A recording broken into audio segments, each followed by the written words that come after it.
আসসালামু আলাইকুম, তাহলে ভালো আছেন না? ওয়ালাইকুম আসসালাম। তুমি জানি কেডা? তাহলে আপনি আমার মনে হয় চিনতে পারেন নাই। আমি হইছি আমার জামাই আছে না, আমার জামাইয়ের দূর সম্পর্কের ভাগ্নে হই আমি, হে আমার মামা হয় আর কি। ও আচ্ছা, তাইলে যেহেতু তুমি আমার জামার বাইক নাও, তাইলে পুত্রটা কথা হনো।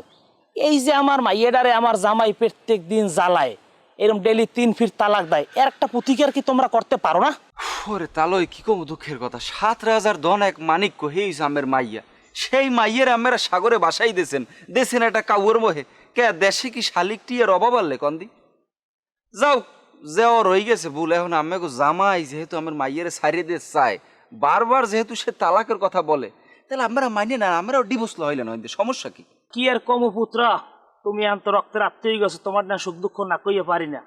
অনেক আউস করে মাইয়েটা বিয়ে দিলাম, তালাক লাগানোর লাগে তার বিয়ে দি নাই। এই জামাই হালার ফালায় যদি এখন মাইয়েটার বয়স থাকতে মরতে, হ্যালো ওটা লেডা যাইতে মাইয়েটার নারাখান বিয়ে দিতে পারতাম। জামাইদের নামে আফগানি যা গালে হ্যাঁ একটা শোক বাক পাইতে এন হইতেছে না কোনো পথ। কি যে করবো তুমি একটু পরামর্শ দাও দি। তাহলে শোনেন একটা কথা বলি, আমরা কিন্তু বিষয়টা বুঝছেন। এই ঝামেলা আপনি কিসের জন্য বাড়াই যাইবেন বলেন? আপনি মাইডের ছাড়াইলেন, আমের মাইয়ে মাসাল্লাহ দেখতেন তো অনেক ভালো সুন্দর। আমের মাইয়ের নেওয়ার লাগে ভালো ভালো ছেলে আছে, কিন্তু ধরেন এক কুড়ে জায়গা দিয়ে হইলেও নেবে, এরকম পার্টিও আছে তাহলে বুঝছেন।